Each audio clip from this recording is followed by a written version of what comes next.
wants to create a bridge of understanding between the Western world and the Muslim community, particularly trying to remove myths and mistrust each camp might have of each other, and secondly, to encourage and promote a sense of etiquette in our debates and discussions.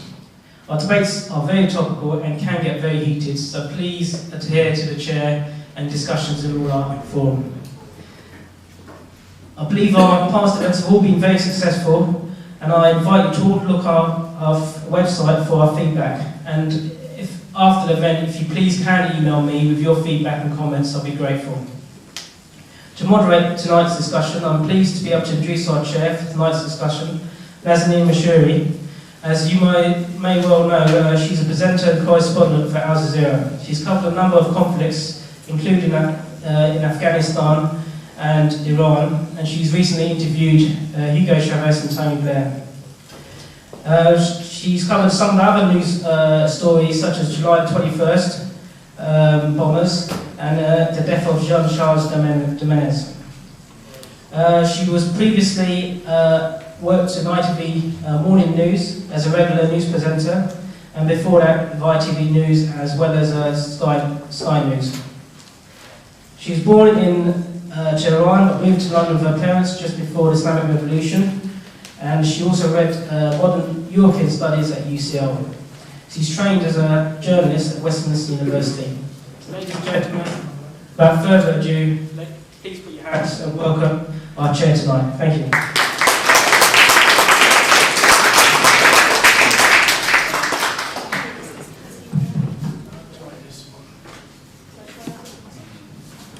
Three, two, one. I think it's fine.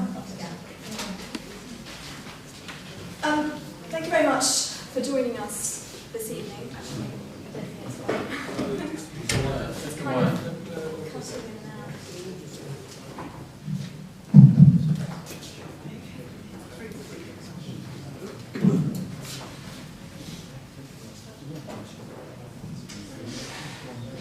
Okay. Thank you all for coming here this evening and choosing to spare some time to come and listen to this debate. The question we're discussing this evening, as you probably know already, is, does God do politics?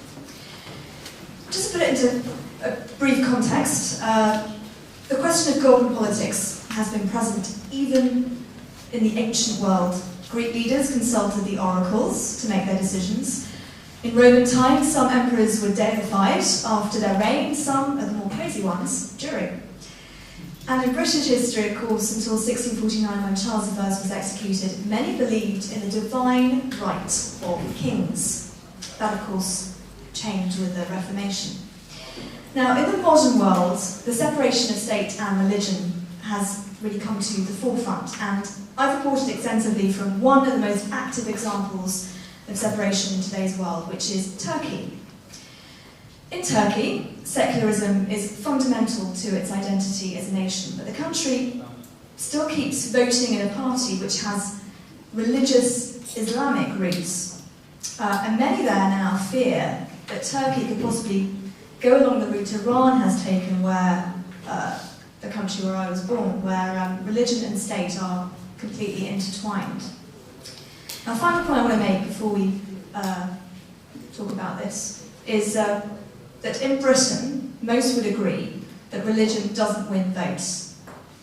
And it's very interesting that Tony Blair when he was in office, he didn't do God. And it's only since he left that he's travelling the world with his faith message. Just a small point there. Now, I'd like to introduce the panel, if I may. On my right here is Professor John White, who is Emeritus Professor of Philosophy of Education at the Institute of Education, the University of London. He teaches the mind of the learner and its applications to the school curriculum. He's one of the writers of the book entitled Make the Case for Secularism.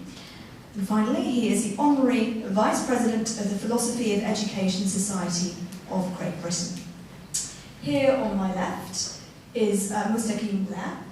Dr. Sahib Mustaqim Bleher is Professor of Applied Linguistics and author. He was a founder member of the Islamic Party of Britain and served as its General Secretary, as well as the editor of the party magazine Common Sense. the former prison imam. He is also a private pilot and thus named his political blog flyingimam.com. He is married with 5 grown-up children and 6 grandchildren. And finally, Peter Hitchens. Peter Hitchens is a British journalist and columnist noted for his traditionalist conservatism. He's a former resident correspondent in Moscow and Washington. Peter is also a broadcaster and author. He currently writes for the Mail on Sunday. His books include The Abolition of Britain, Brief History of Crime, and finally, Peter Hitchens is a confirmed and communicant member of the Church of England. Thank you very much, gentlemen, for joining us here now.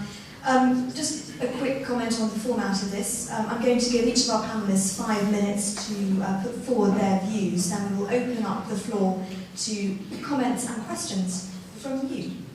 So, Professor John White, would you like to start?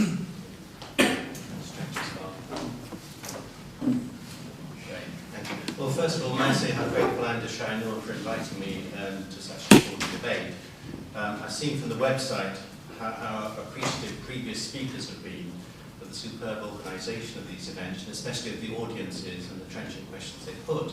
And so many of them write about how much they've learned personally from the dialogue, even if some of the things they've learned haven't been particularly comfortable for them. So I very much look forward to helping to continue this splendid tradition which you've initiated. My own background is in philosophy of education, but I was invited to participate in this meeting primarily as a member of the British Humanist Association, specifically of its Humanist Philosophers Group. Now, having said this, nothing in my main argument tonight is dependent on specifically humanist beliefs. I shan't be arguing for atheism or agnosticism, and I certainly shan't be arguing that anyone should be made to follow atheism or agnosticism. In fact, the very thought of this fills me with horror. In fact, the argument that I should be putting forward is one which could well, I think, be put by someone of religious faith.